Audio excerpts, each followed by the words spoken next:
Hello everyone, this is शुभ ट्रिकवाला। दोस्तों, GS के FCI AG3 के 1 जनवरी को आए हुए पहले शिफ्ट में सारे क्वेश्चंस आपको कराए जाएंगे। आप पूरी वीडियो को देखिएगा क्योंकि फैक्ट के साथ पूरे क्वेश्चंस को कराया जा रहा है।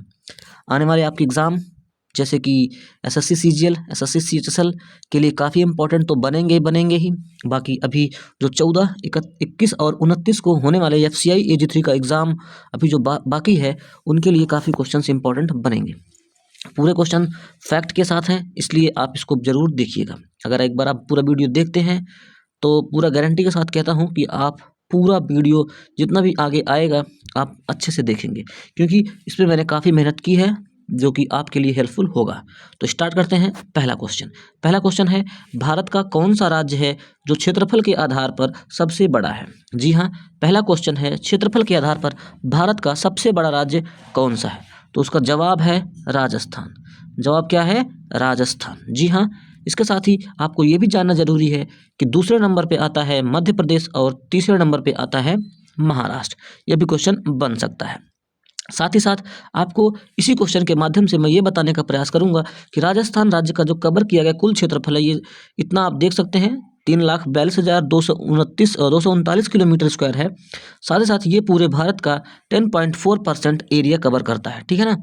इसके बाद अगर हम बात करें क्षेत्रफल की दृष्टि में, जो गोवा है वो भारत का सबसे छोटा राज्य है। ठीक है, ये भी क्वेश्चन इंपॉर्टेंट बनेंगे। साथ ही साथ यहाँ से कुछ क्वेश्चन इंपॉर्टेंट बनेंगे कि जनसंख्या की दृष्टि से जो राज्य सबसे बड़ा है वो है उत्तर प्रदेश, और जनसंख्या की दृष्टि से अगर सबसे छोटा राज्य बात करें तो वो होगा सिक्किम। जी हाँ, आप इसका भी एक बार नज़र डालेंगे। तो एक बार क्विक रिवीजन के तौर पे, क्षेत्रफल की दृष्टि से सबसे छोटा राज्य है गोवा, जनसंख्या की दृष्टि से सबसे बड़ा राज्य है उत्तर प्रदेश, और जनसंख्या की दृष्टि से सबसे छोटा राज्य है सिक्किम। जहाँ तक की बात करेंगे सबसे बड़े जिले की, तो वो है कच्छ, गुजरात का। तो सबसे बड़ा क्षेत्रफल के हिसाब से जो जिला है वो है गुजरात का कच्छ जिला। ठीक है ना। तो ये ऐसा हुआ पहला क्वेश्चन। आपने पहला क्वेश्चन देख करके ही अनुमान लगा लिया होगा कि किस तरीके का एक्सप्लेनेशन, पूरा एग्जाम ओरिएंटेड क्वेश्चन आपको मिलने वाला है। जी हाँ, क्वेश्चन नंबर 2 आपके पास आ चुका है। क्वेश्चन नंबर 2 में है, भारत का राष्ट्रीय पशु क्या है? भारत का राष्ट्रीय पशु क्या है? राष्ट्रीय पशु भारत का है, आप सब जानते हैं, बाघ। जी हाँ, ठीक है ना। चलते हैं इसके बारे में बात करते हैं। टाइगर, जो कि रॉयल बंगाल टाइगर जो है भारत का राष्ट्रीय पशु है, और ये पशु का वैज्ञानिक नाम पैंथेरा टाइग्रिस है। आप जानते हैं 1973 से यह दर्जा इसको दिया गया था। ये बहुत इंपॉर्टेंट क्वेश्चन है कि अप्रैल 1973 से इसका दर्जा दिया गया था। इसके पहले 1972 तक जो शेर था वो भारत का राष्ट्रीय पशु हुआ करता था। चलिए, साथ ही साथ जानते हैं, अगर एक क्वेश्चन बना है तो और भी क्वेश्चंस बन सकते हैं। आप एक बार क्विक रिवीजन करिए। राष्ट्रीय ध्वज तिरंगा, पक्षी मोर, राष्ट्रीय पुष्प कमल, वृक्ष बरगद, राष्ट्रगान जनगण मन, और राष्ट्रीय नदी गंगा, राष्ट्रीय चिन्ह अशोक स्तंभ, राष्ट्रगीत वंदे मातरम, राष्ट्रफल आम, और राष्ट्रीय जलीय जीव जो है वो है डॉल्फिन। ठीक है ना। तो आई थिंक ये काफ़ी हेल्पफुल आपके लिए होने वाला है। चलते हैं अगले क्वेश्चन की तरफ, जो कि क्वेश्चन नंबर 3 होने वाला है। जी हाँ, क्वेश्चन नंबर 3 में, भारत के मुगल इतिहास के संबंध में शाहजहां का उत्तराधिकारी कौन है? चलिए बात करते हैं शाहजहां के उत्तराधिकारी के बारे में। तो आप सभी का जवाब बन जाता है, आप यहाँ से तुरंत रिलेट कर पाएंगे कि शाहजहां का उत्तराधिकारी कौन रहा होगा। चलिए बताते हैं। मैंने एक बताया था कि बहू आजा, शाह और बहा। ठीक है ना। आप देख सकते हैं बहू यानी कि बाबर, हुमायूं, अकबर, जहांगीर, शाहजहां, औरंगजेब, बहादुर शाह, ये लोग हैं। ठीक है ना। अगर आप ध्यान से देखेंगे तो आपको एक चीज़ नजर आएगी कि जो ये शाहजहां हैं उनका उत्तराधिकारी कौन है? औरंगजेब। जी हाँ। तो बहू आजा, शाह और बहा, ऐसे कुछ करके आप याद कर लेंगे। Next question, question number 4। तो क्वेश्चन नंबर 4 की अगर हम बात करें तो भारत में जो नोटबंदी कब की गई थी? ये भी क्वेश्चन एग्जाम में आया है, तो आप इस पर भी काफ़ी इंपॉर्टेंट जान लीजिए। इस टाइप क्वेश्चन भी बन रहे हैं। तो नोटबंदी कब की गई थी?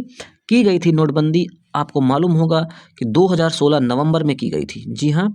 साथ ही साथ आपको और भी चीज़ें याद करके चलनी है कि 1946 में क्या हुआ था। 1946 के समय में एक बार 1000 और 10,000 रुपए के नोटों को चलन से हटा दिया गया था। फिर 1978 में मोरारजी देसाई की सरकार में भी 1000 और 5000 के और 10,000 के नोटों को चलन से हटाया गया था। फिर 2016 में मोदी ने 500 और 1000 के नोटों को चलन को बंद कर दिया था। क्वेश्चन नंबर नेक्स्ट जो कि है बांग्लादेश की मुद्रा क्या है? तो बांग्लादेश की आप बता सकते हैं क्या है? बांग्लादेश की मुद्रा है टका। आप जानते हैं इसकी राजधानी ढाका है, ढाका टाका करते हैं ना, तो ढाका इसकी कैपिटल है और टका इसकी करेंसी है। जी हाँ, बांग्लादेश की बात करते हैं। और कुछ ना कुछ और है, भारत के राज्यों में बात करें, त्रिपुरा और पश्चिम बंगाल में क्या है कि वहाँ पे जो रुपया है उसको टका के नाम से जाना जाता है। बहुत ही अच्छा पॉइंट है ये। निम्नलिखित में से कौन मध्यकालीन भारत के सूफी संत थे?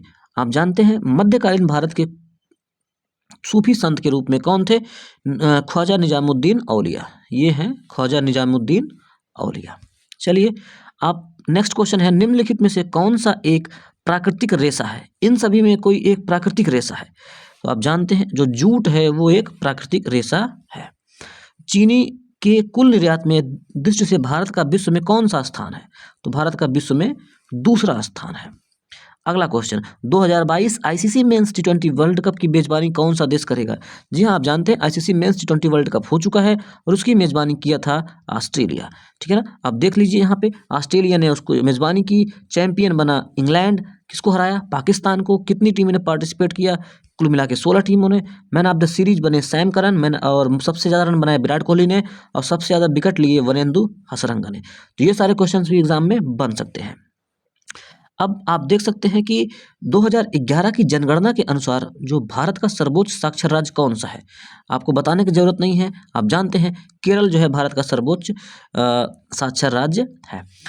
इससे पहले आपको बताते हैं कि 2011 जो भारत की जनगणना संगठन द्वारा किया गया, ये 15वां राष्ट्रीय जनगणना सर्वेक्षण है, जो कि श्री सी चंद्रमौली भारत की जनगणना 2011 के आयुक्त और महापंजीयक थे। साथ ही साथ आपका जो जवाब था वो था केरल। बात करें टॉप 5 में, तो दूसरे नंबर पर लक्षद्वीप, तीसरे नंबर पे मिजोरम, चौथे पे गोवा और 5वें नंबर पर त्रिपुरा आता है साक्षर राज्यों में। अगला क्वेश्चन है, 14वीं शताब्दी के में तुंगभद्रा नदी के तट पर स्थित कौन सा शहर विजयनगर साम्राज्य की राजधानी बना? आप जानते हैं विजयनगर साम्राज्य की जो विजयनगर साम्राज्य थी उसकी जो राजधानी थी वो थी हम्पी। जी हाँ, हम्पी आपको याद होगा। अब हम्पी के बारे में बताते हैं। हम्पी जो है उसकी स्थापना हरिहर और बुक्का ने की थी और ये भी काफ़ी इंपॉर्टेंट क्वेश्चंस बन जाते हैं कि हरिहर और बुक्का ने किसकी स्थापना की या हम्पी की स्थापना किसने की। ठीक है ना, आप जानते भी हैं। एक क्वेश्चन ये भी बन सकता है कि भारत में किस रुपए के नोट के पीछे हम्पी बना है? जी हाँ, 50 रुपए के नोट के पीछे हम्पी बना हुआ है। तो बहुत सारे इंपॉर्टेंट क्वेश्चंस यहाँ से बनते हैं। अब आप जानते हैं कि एक क्वेश्चन है, क्वेश्चन नंबर 12। आप जानते हैं ये क्वेश्चन नंबर 12 है। इसमें यह है कि तुलसीदास ने क्वेश्चन ने पूछा गया था, हालांकि मैंने इसमें जवाब ही लिख दिया है। क्वेश्चन ये पूछा गया था कि जो तुलसी द्वारा रचित जो रामचरितमानस है वो किस भाषा में लिखी गई थी? तो वो है अवधी भाषा में लिखी गई थी। इसका जो जवाब है वो अवधी भाषा है। और साथ साथ अगर रामायण के बारे में पूछें जो कि वाल्मीकि ने लिखा था उसको संस्कृत भाषा में लिखा था। क्वेश्चन नंबर 13, क्वेश्चन नंबर 13 में है, ऐसा पदार्थ जो अपने माध्यम से जो बिजली को अपने अंदर से गुजरने देते हैं वो क्या कहलाते हैं? वो सुचालक कहलाते हैं। आप जानते हैं उसको कंडक्टर कहते हैं, सुचालक कहते हैं। क्वेश्चन नंबर 14, रेशम के रेशों से, अब इसमें भी एक क्वेश्चन आया था कि जो रेशम के कीट पाले जाते हैं उसके पालन को क्या कहते हैं? तो उसमें ऑप्शन में जो भी रहा होगा तो होता है क्या है? सेरीकल्चर। ठीक है ना, सेरीकल्चर। नेक्स्ट क्वेश्चन है, आप इसके पहले एक फैक्ट जानिए। जो सहतूत के वृक्षों पर ही इसकी खेती की जाती है। सहतूत के पत्तों पर रेशम के कीड़ों को पालने के कोकून पैदा होता है। ठीक है ना, शुद्ध कच्चा रेशम प्राप्त करने के लिए रेशम के कीटों का प्रजनन, वृद्धि और प्रबंधन की प्रक्रिया रेशम उत्पादन है। ठीक है ना, इसको क्या कहते हैं? इसी को कहते हैं सेरीकल्चर। नेक्स्ट क्वेश्चन क्या है? ये कहता है कि बड़े राज्यों में, जो ये क्वेश्चन नंबर 15 आपका है, इसमें पूछा गया है कि जो स्वच्छ सर्वेक्षण ग्रामीण 2022 हुआ उसमें बड़े राज्यों में पहला स्थान कौन प्राप्त किया? जी हाँ, जवाब है तेलंगाना। तो बड़े राज्यों में तेलंगाना को पहला, हरियाणा को दूसरा जगह मिला और तीसरे स्थान पर रहा तमिलनाडु। वहीं छोटे अगर राज्यों की बात करें और केंद्र शासित प्रदेशों की बात करें तो अंडमान और निकोबार ने पहला स्थान हासिल किया। ठीक है, नेक्स्ट क्वेश्चन नंबर 16 है कि निम्नलिखित में से कौन सा जो अर्थशास्त्री नहीं है? तो आप जानते हैं अनुराग ठाकुर। ये क्या है? ये खेल और युवा मामलों के मंत्री हैं। ठीक है ना, खेल मंत्री भारत के कौन है? वो है अनुराग ठाकुर। ठीक है ना, नेक्स्ट क्वेश्चन है, क्वेश्चन इसमें कहता है कि भारतीय जीवन बीमा निगम के माध्यम से लागू की जा रही जो प्रधानमंत्री वय वंदना योजना है, क्वेश्चन नंबर 17, ये कथी इसकी सदस्यता कब तक के लिए खुली है, मतलब कब तक आदमी इसमें सदस्यता ले सकता है। तो वो उसकी जो डेट पहले थी उसको बढ़ा करके अब 31 मार्च 2023 कर दिया गया है। आपका क्वेश्चन नंबर ये 17 है। चलिए क्वेश्चन नंबर 18 की बात करते हैं। इसके पहले फैक्ट ये है कि ये लागू कब की गई थी, 4 मई 2017 को। 60 वर्ष और उससे अधिक की आयु के लिए ये लागू की गई है। और इसकी कौन इसका जो है LIC कर रहा है, मतलब कौन इसकी बीमा कर रहा है, वो है LIC, ठीक है ना। ये भी क्वेश्चन बन सकता है। नेक्स्ट क्वेश्चन है जो कि क्वेश्चन नंबर 18 है कि जो एडल गिव है हुरुन इंडिया फिलैंथ्रोपिस्ट लिस्ट में के अनुसार भारत में सबसे जो उदार व्यक्ति के रूप में कौन, मतलब सबसे ज़्यादा जो दानी है वो कौन है, तो वो हैं भारत के शिव नादर। जी हाँ, HCL कंपनी के संस्थापक शिव नादर, जिन्होंने 1161 करोड़ रुपए की वार्षिक दान के साथ भारत में सबसे उदार व्यक्ति के रूप में उभरे हैं। नंबर दूसरे पे आते हैं अजीम प्रेम जी 484 करोड़ के साथ। और महिलाओं में बात करें तो महिलाओं में यह स्थान है रोहिणी नीलेकणी के पास, ठीक है ना। बहुत ही इंपॉर्टेंट क्वेश्चन बन जाता है। अब अगला क्वेश्चन है ऑपरेशन फ्लड, जो कि ऑपरेशन फ्लड है उस किसके संबंध, मतलब किस चीज़ से संबंधित है। आप जानते हैं दुग्ध उत्पादन से संबंधित है ऑपरेशन फ्लड। कुछ फैक्ट ये हैं, ऑपरेशन फ्लड डेयरी क्षेत्र में प्रदर्शन बढ़ाने के लिए एक मिशन है। आप जानते हैं राष्ट्रीय डेयरी विकास बोर्ड द्वारा 1970 में चौथी पंचवर्षीय योजना के समय में इसको चालू किया गया था। नेक्स्ट क्वेश्चन है कि जो गिर राष्ट्रीय उद्यान है वो कहाँ स्थित है। गिर राष्ट्रीय उद्यान है गुजरात में। साथ ही साथ गुजरात में और भी हैं गिर, ब्लैक बग और बंसदा नेशनल पार्क। कहाँ के हैं सभी गुजरात के हैं, ठीक है ना। अब क्वेश्चन नंबर 21 की बात करें, जल दिवस कब मनाया जाता है। ये मनाया जाता है 22 मार्च को। इस साल की थीम क्या रही, इस साल की थीम है ground water making the invisible visible, 2022 की थीम है। चलिए कैल्शियम हाइड्रोक्साइड को और किस नाम से जानते हैं। आप जानते हैं कैल्शियम हाइड्रोक्साइड को बुझा चूना भी कहते हैं। जो CaOH होल ट्वाइस है इसको बुझा चूना भी कहते हैं। जी हाँ, आप देख सकते हैं। और साथ ही साथ आप जानते हैं कि ये सफ़ेद पाउडर या रंगहीन क्रिस्टल होता है जो तब प्राप्त होता है जब पानी में कली चूना यानी कि कैल्शियम ऑक्साइड को मिलाया जाता है। और जो कैल्शियम ऑक्साइड है इसी को कहते हैं बिना बुझा चूना। क्या कहते हैं इसको, बिना बुझा चूना। ये भी इंपॉर्टेंट क्वेश्चन एक बार एग्जाम SSC सीजीएल में आया हुआ है। तो भारत में कितने शास्त्रीय नृत्य हैं, तो आपको इसका जवाब देना है। तो भारत में कुल 9 शास्त्रीय संगीत हैं। चलिए 9 मान्यता प्राप्त शास्त्रीय नृत्य हैं। और साथ ही साथ अगर हम बात करें तो छऊ जो है वो भारत का 9वां नृत्य है।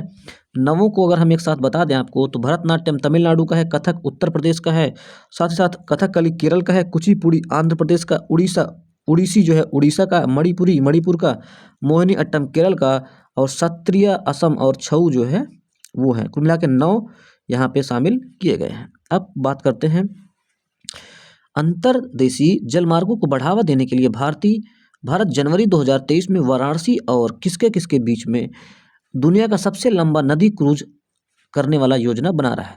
तो ये है असम।